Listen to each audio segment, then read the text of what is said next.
تعالى في كتابه الكريم أعوذ بالله من الشيطان الرجيم يا أيها الذين آمنوا اتقوا الله حق تقاته ولا تموتن إلا وأنتم مسلمون.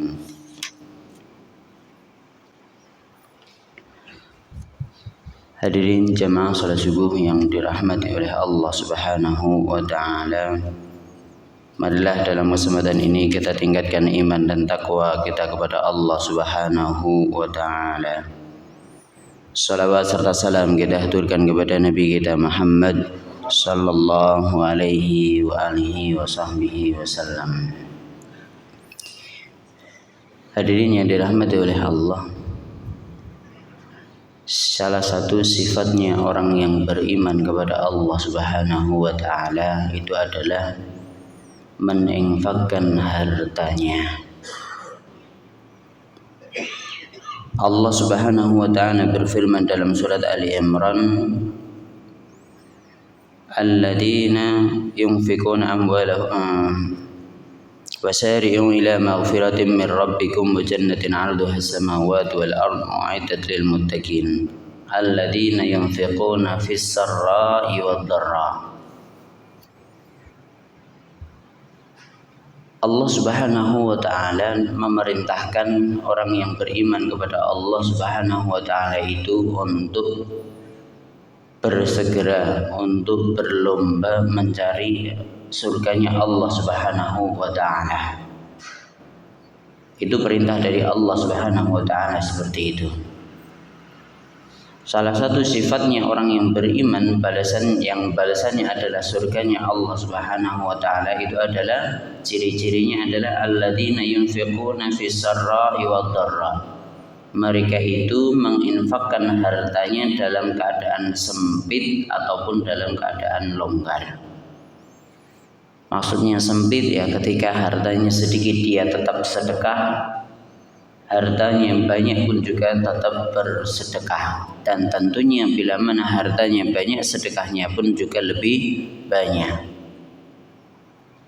Itulah yang dilakukan oleh orang-orang yang beriman. Kita termasuk orang yang beriman atau tidak, ya ini dilihat dari sedekah kita. Bahkan Rasulullah Shallallahu Alaihi Wasallam pernah menyabdakan, as-sadaqatu burhanun. Sesungguhnya sedekah itu adalah bukti. Bukti seseorang itu beriman kepada Allah atau tidak itu dari sedekahnya. Dia beriman kepada Allah atau tidak, yakin bahwa Allah akan membalas sedekahnya atau tidak. Setiap manusia kebanyakan mereka gigil. Kebanyakan mereka adalah gigil. Na'udzubillah min syarri dzalik. Tapi orang beriman dari sifat gigilnya ini mereka buang sama sekali, karena mereka yakin bahwa harta yang dia sedekahkan itu adalah harta yang menjadi milik mereka yang hakiki. Jadi meskipun dalam keadaan sempit itu pun dia juga tetap bersedekah. Lebih-lebih lagi ketika hartanya longgar. Jadi inilah yang seharusnya kita perhatikan sebagai orang yang beriman. Ciri-cirinya orang yang beriman akan masuk surga itu adalah mereka berbagi dengan apa yang dia miliki. Apapun itu. Sedekah di sini bisa sedekah dengan harta, lebih-lebih dengan harta. Bisa juga sedekah dengan pikiran, bisa juga dengan waktunya, dengan tenaganya, dan lain sebagainya yang dia miliki. Apapun itu. Hadirin yang dirahmati oleh Allah, semalam saya ditanya sama murid saya, apa perbedaan orang yang sedekah dengan terang-terangan dan sembunyi-sembunyi, dan mana yang lebih utama di antara keduanya. Sebenarnya sedekah dengan terang-terangan dan sedekah dengan sembunyi-sembunyi itu sama saja bila mana ikhlas yang menjadi dasar dari sedekah tersebut. hadis atau dalil yang menerangkan bahwa sedekah itu terang-terangan ada, perintah sedekah untuk sembunyi-sembunyi pun juga ada. Jadi intinya ya tergantung niat kita. Kita yang tahu diri kita sendiri. Kita termasuk orang yang ikhlas atau tidak. Ketika kita sedekah dengan sembunyi-sembunyi itu bisa ikhlas, maka silakan jalankan. Ketika kita sedekah dengan terang-terangan itu ikhlas, maka silahkan juga dilakukan dengan terang-terangan. Tapi jangan sampai kita ya sembunyi-sembunyi, pengen tidak dilihat orang lain tapi ya tetap tidak sedekah. Jadi lebih baik kita sedekah banyak tapi ikhlas, intinya seperti itu aja. Sebanyak apapun yang kita keluarkan selagi itu ikhlas, maka itulah yang terbaik. Mau kita terang-terangan atau sembunyi-sembunyi, semua ada dalilnya, tapi kita tahu diri kita sendiri mana yang lebih ikhlas pada diri kita. Salah satu contoh yang dilakukan oleh Abu Bakar, begitu pula Umar. Abu Bakar mengeluarkan 100% dari semua hartanya, itu juga kita tahu seperti itu karena itu juga dilakukan dengan terang-terangan. Begitu pula Abu Bakar yang mengeluarkan hartanya 50% dari semua hartanya, kita tahu itu semua karena juga beliau mensedekahkan hartanya dengan terang-terangan.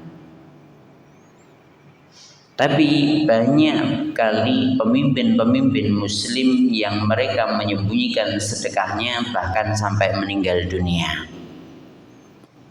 Banyak dari kalangan mereka pemimpin-pemimpin muslim yang kelihatannya ketika beliau hidup, ketika mereka hidup itu tidak pernah kerja keras, cuman ya mungkin cuman memimpin saja atau menyedekahkan pikirannya saja karena mereka memang pintar dalam memimpin rakyatnya.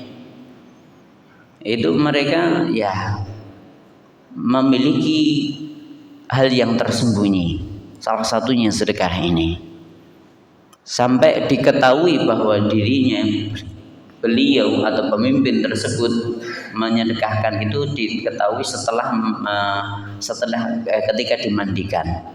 Ketika dimandikan itu di punggung beliau, di punggung pemimpin-pemimpin yang baik, pemimpin sebelum kita itu ada bekas bahwa dirinya itu biasa mengangkat, memikul sesuatu. Karena kenapa kok baru ketahuan? Ya karena memang sedekahnya sembunyi-sembunyi. Karena sedekahnya sembunyi-sembunyi, bahkan yang disedekahi pun juga nggak tahu siapa yang menyedekahi gandum yang biasa mereka dapatkan di depan pintu-pintu mereka. Dan mereka yang disedekahi itu tahunya ya setelah pemimpin tersebut meninggal dunia. Setelah pemimpinnya udah nggak ada, kok nggak ada lagi gandum yang biasa ada di depan rumah. Jadi baru ketahuan, oh ternyata yang biasa menyedekahi itu adalah orang yang sudah meninggal itu, pemimpin yang sudah meninggal ini. Jadi kembali lagi, kita mau sedekah terang-terangan atau tidak terang-terangan atau sembunyi-sembunyi, ya terserah kita. Semua tergantung keikhlasan kita ketika bersedekah. Intinya setiap muslim usahakan sedekah semampu dia. Jadi semampu dia, bukan semau dia. Mampunya banyak ya alhamdulillah. Mampunya sedikit ya sedekahkan. Meskipun bahkan dalam keadaan kepepet sekalipun, mereka juga berusaha tetap bisa bersedekah kepada siapapun, entah keluarganya, entah kepada orang lain. Jadi inilah yang harus kita perhatikan. Jangan sampai dengan adanya dalil-dalil sedekah terang-terangan atau sembunyi-sembunyi terus kita justru malah tidak bersedekah.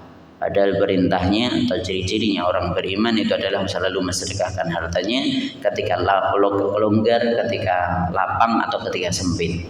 Semua mereka tetap akan bersedekah dengan kemampuan yang mereka miliki, dengan harta mereka, dengan pikiran mereka, dengan waktu mereka, dengan tenaga mereka atau yang mereka miliki apapun itu. Ya permisalannya seperti orang yang baca Al-Quran. Baca Al-Quran itu baiknya keras atau tidak keras. Ya sama saja. Kita mau keras yang penting ikhlas. Kita mau lirih atau cuman kita dengar saja ya yang penting ikhlas. Yang tahu cuman diri kita yang penting ikhlas. Jadi sama saja. Begitu pula ibadah-ibadah yang lain. Tapi perlu kita ketahui terkadang kita perlu menyampaikan atau menampakkan kebaikan kita supaya bisa menjadi contoh untuk orang lain.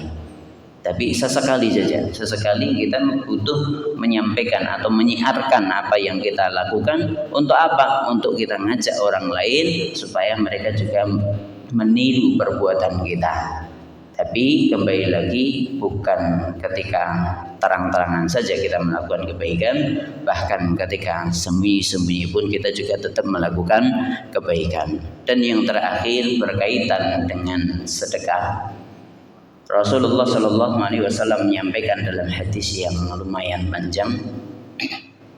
Hadis yang lumayan panjang, Rasulullah menyampaikan bahwa salah satu orang yang akan mendapatkan naungan dari Allah Subhanahu Wa Taala ketika tidak ada naungan kecuali naungannya itu adalah orang yang menyedekahkan hartanya dengan sembunyi-sembunyi. Bahkan dicontohkan dalam hadis tersebut sampai tangan kirinya tidak tahu apa yang disedekahkan tangan kanannya. Jadi dirinya sendiri aja ya usaha tidak tahu. Ada yang tidak tahu dari badannya ini, lebih-lebih lagi orang lain atau keluarganya. Orang yang seperti ini akan mendapatkan naungan dari Allah Subhanahu Wa Taala. Mereka memiliki kelebihan yang tinggi dibandingkan orang yang lainnya. Silahkan, intinya kembali lagi pada diri kita. Silahkan memperbanyak sedekah. Lebih baik kita bersedekah sebanyak mungkin dengan ikhlas. Mau terang-terangan, mau sembunyi-sembunyi, mau ketika sempit atau ketika longgar, apapun keadaannya kita tetap berusaha menjalankan perintah Allah, saling berbagi. Karena dengan ini Islam ini akan saling menguntungkan di antara mereka. Harta dari orang kaya diberikan kepada orang yang miskin, sehingga mereka saling membantu di antara sesama muslim.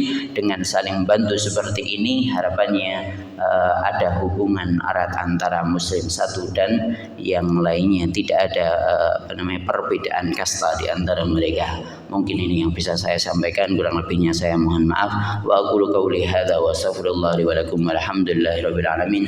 Wassalamualaikum warahmatullahi wabarakatuh. Waalaikumsalam warahmatullahi wabarakatuh.